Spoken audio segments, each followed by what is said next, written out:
Thank you. And thank you first to the Congresswomen for hosting today's briefing and introducing the Truth in Advertising Act in time for the EDC's Lobby Day.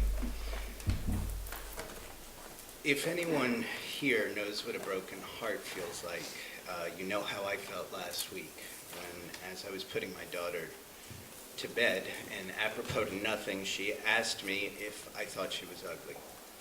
My daughter is 8. And of course, to me, she is as beautiful as anything that has ever been. And in that moment, I was, of course, heartbroken. My name is Seth Matlins, and I'm here today because I will do anything that I can to ensure my daughter and my 7-year-old son are safe from advertising's undue influence over how they see themselves. And I know something about how all this works, as Kathleen said, because until 4 years ago, I'd spent most of my career as a marketer in Hollywood, selling everything from cars to soda to computers, and I was paid over $1 million a year to do it, which was very nice, but it wasn't making the world a better place for my kids.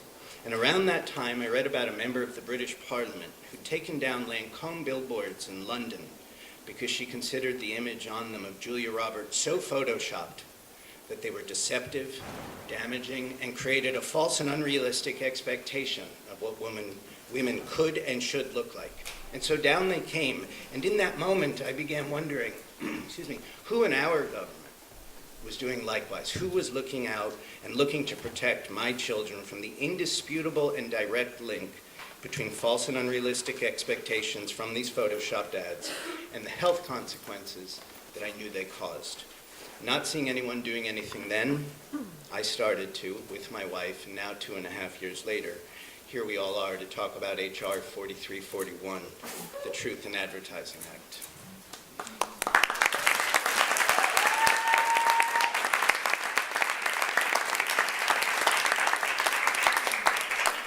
So why does this bill matter so much? It matters for a million handfuls of real and life-impacting reasons, not the least of which are my beautiful son and daughter.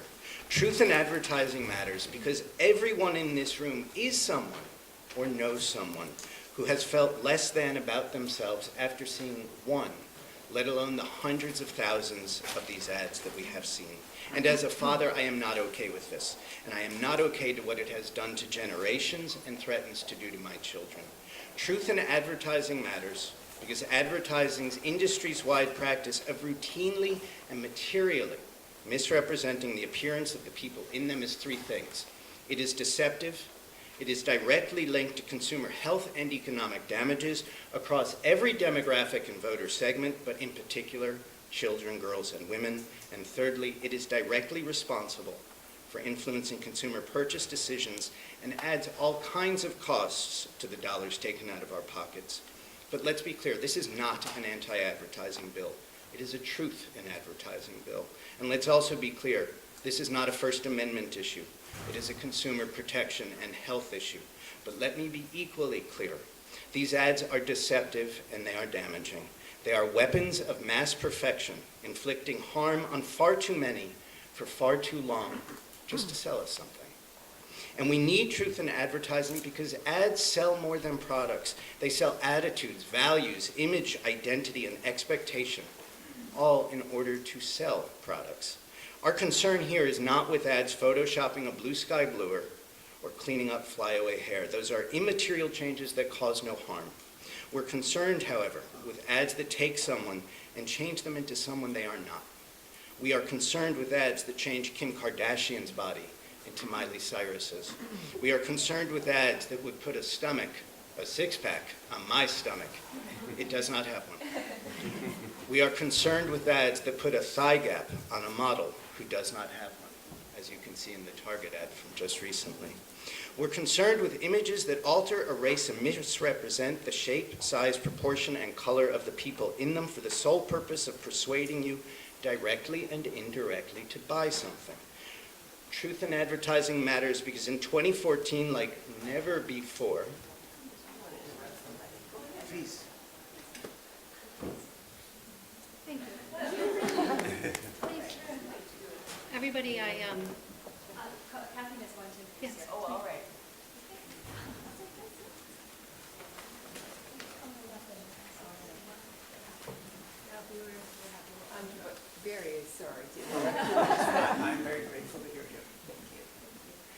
everybody, I have the privilege of welcoming one of our original co-sponsors to the Truth in Advertising Act of 2014. This is Congresswoman Lois Capps, and I really appreciate you making time to be here at our briefing.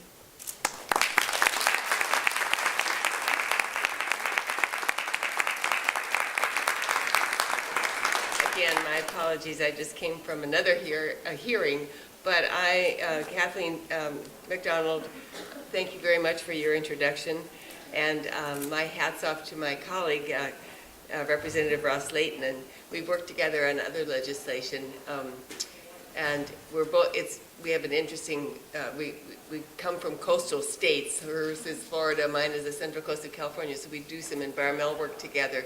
But this topic just tugs at my heart. I know you're here. I'm assuming that some of you are here because there's someone you know and maybe even love very dearly, or have had even personal experiences.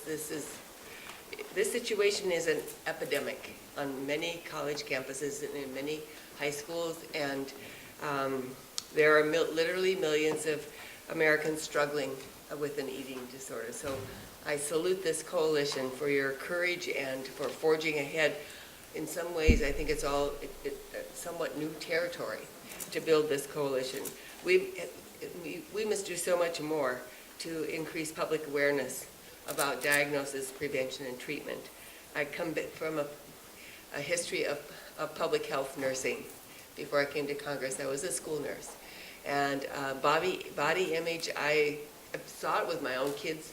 I see it with my grandkids, but I also saw it everywhere around me, particularly in a beach community, but maybe, I'm sure it's in every community.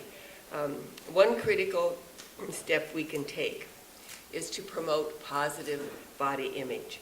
And research has shown, and I know we've got expert panelists here, that the media has significant influence on girls and young women's perception of the ideal body size. 69% of elementary girls, and this is little girls under 12, say that they compare their bodies to fashion models in magazines. That's what they imagine themselves looking like at that age. And a staggering 80% of them say they feel shame and pressure to be thin from the fashion industry at that age. They're supposed to be out playing softball and running around and not caring, with their jeans on when they can. We also know that no matter how much we assume that many of these images are altered, we assume they're altered, the psychological effects remain. We've seen how these populations have been targeted by unhealthy messages in the past. I remember working on the Energy and Commerce Committee, that's the committee I just came from a hearing on, to address the targeting of cigarette ads to teen girls.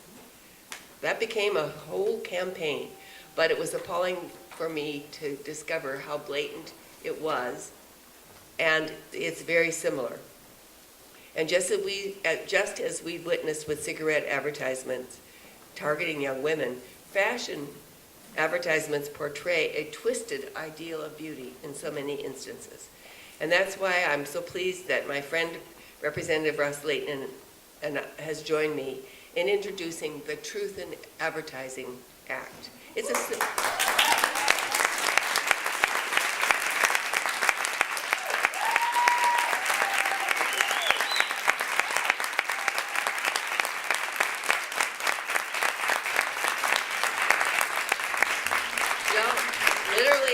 you're applauding yourselves because we're not going to pass it without your help. There are thousands of bills floating around in Congress, and this is a situation and issue that calls you out, that tugs at you. And what you will do with your presence here on the Hill is we're going to spread this word. You're not the only ones who are affected by this on Capitol Hill or in the various districts that members of Congress where they live. So there are two avenues, both here and in the congressional districts, and the members we need to just really open their eyes. It isn't going to be a hard sell, but it's just a very competitive place here. So that applause was all about you. It's a simple bill, after all, too. And it really just starts to address the real problem. It would direct the Federal Trade Commission to take the first step to address this type of false advertising. Evidence is showing that constant exposure to altered images on TV and in magazines and on the internet, so readily available to all people, and particularly to the young generation who just live on that stuff. It's demonstrated it can lead to eating disorders and other mental or physical health issues. And this is especially true among teenagers who are, and younger, who are in the process of forming their image of themselves. This is a very fluid time. If your parents or can remember yourselves, you know that it's a roller coaster time emotionally in your life. And this is why they're vulnerable. They don't have the filtering out skills that we adults think we have, at least. As sales go up, body image and confidence drops. As these magazines and access to these images are more prevalent, it can be marked. The confidence that girls have about themselves, which is exuberance in their age, which is normal, but it then begins to, they second guess themselves, they question and they doubt. And they need our support on this issue. And it's vital to ensure that their physical, emotional, and social health stays on target. And we have people here who are very knowledgeable